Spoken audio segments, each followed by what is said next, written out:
What's up, you guys? Jonah Hawk here as always for weekly anime manga reviews, and I'm here with another video. So, yeah, double upload today. Don't know if I'm gonna upload tomorrow.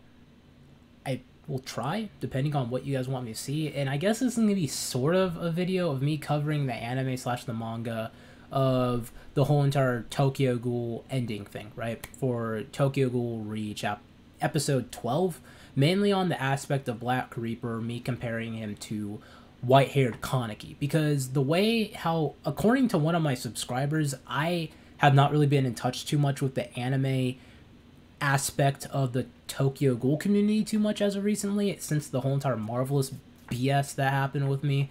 But I do want to talk about Black Reaper and white-haired Kaneki and the difference between the two of them, because according to one of my subscribers, I guess a lot of the anime onlys seem to think that Black Reaper Kaneki, right, and white-haired Kaneki are like the same person, or their personalities are supposed to be the same. They're not. They're two different personalities, even though they are still Kaneki, and it's not on the lines of like where Kaneki and Heise are almost like two separate entities, where like even though they're sharing like the same body, it's like legitimate split personalities, sort of, where it's like two people who identify as two separate people. They're aware of one another, but they are, they have their own different aspects to them. They have their own different motives, goals, and all that other BS, right? And memories.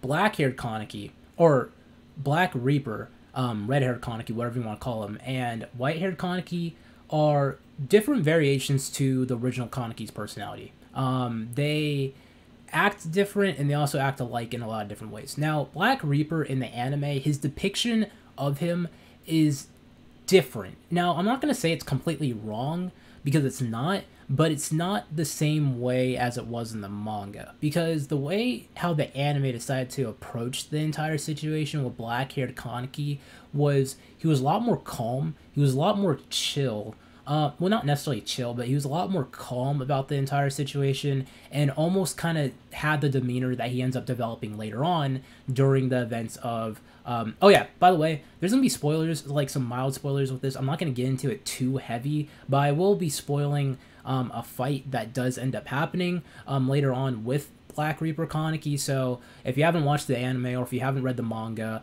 mainly if you haven't watched the anime, because the teaser trailer for the next season of the anime kind of shows the fight. So if you guys don't want the details, I suggest you leave now, but if you want to stick around, go ahead, listen, and all that BS, all that stuff. But back to what I was saying, right? You have a fight between Kaneki and Arima that ends up happening.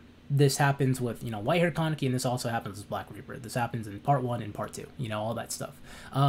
Black Reaper, during the time of the Arima fight, was kind of had the suicidal mindset. Now, he still does during the events of the Eto and Kane fight, but it's not shown that much.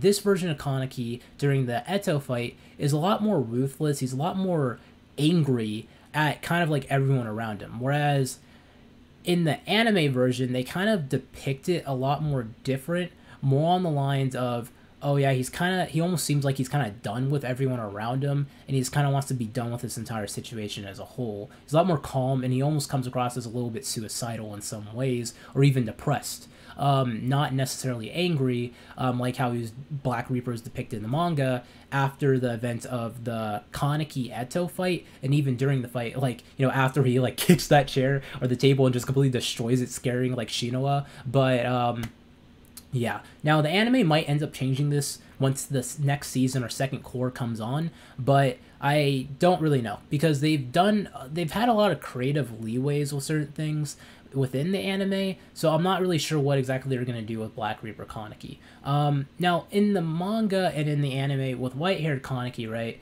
the way I was depicted is also different. In the anime, they kind of make Kaneki come across as a lot more sympathetic and a lot more nice of a person, whereas in the manga, white-haired Kaneki, he's not as brutal and as ruthless as Black Reaper or red-haired Kaneki, whatever you want to call him, but he's not necessarily a nice guy either, because white-haired Kaneki, by multiple ghouls, is considered terrifying. He's one of the most terrifying ghouls to be around, obviously outside of his group, because Kaneki around his group, he's very nice, he's very kind. You see this all the time with the way how he interacts with Tsukiyama, and even the way how he interacts with Hinami.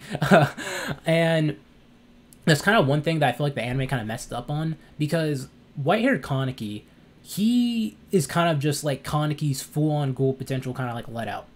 It's him accepting his ghoul side, him accepting the fact that at some points in time he kind of has to act like a monster, but he still has his humanity in some type of way, but he's still brutal and he can be ruthless when necessarily. It's kind of like the whole entire, I guess, analogy that people make about like, oh yeah, you know, bears aren't really that mean. Like, they're pretty chill until you poke it with a freaking stick. Like, don't poke a bear with a stick and not expect to get mauled. Like, it's kind of the same aspect with white-haired Kaneki. Whereas with black-haired Kaneki, he's a lot more angry, he's a lot more rude, and a lot more different. He is a lot more blunt about certain things. He's a lot more... well, he's still smart like how white-haired Kaneki is, but it's kind of like he's a lot more blunt, he's a lot more angry, he has a suicidal mindset, and because of that, he kind of treats the people around him that he originally did care for kind of like trash. You see this in the way how he treats Hinami, the fact that he doesn't talk to her for a long period of time. You see this in the way how he treats the QS squad. You see this in the way how he treats Eto. Like, he is very rude towards a lot of people that he either had respect for or cared about at some point in time. And with white-haired Kaneki, he didn't really treat the people that he respected that much different than he did before. He still acted like black-haired Kaneki. He still had the nice side to him. It was just like in battle when he was just like, snap. So, yeah, that's kind of my quick little video talking about it and the whole entire difference. I'm probably going to make another personality explain video at some point. So if you guys are looking forward to that, you know, just comment down below or whatever. But black-haired Kaneki and white-haired Kaneki, they're the same person, obviously, but the personalities are different. Not by a huge degree, but they're still different. Black-haired Kaneki is, or Black Reaper is not the same as white-haired Kaneki. So, anyways, that's kind of all for this video, guys. Thanks for watching. Remember to comment, subscribe as always. I love you all. Jalen Hawk, signing out. Bye, guys.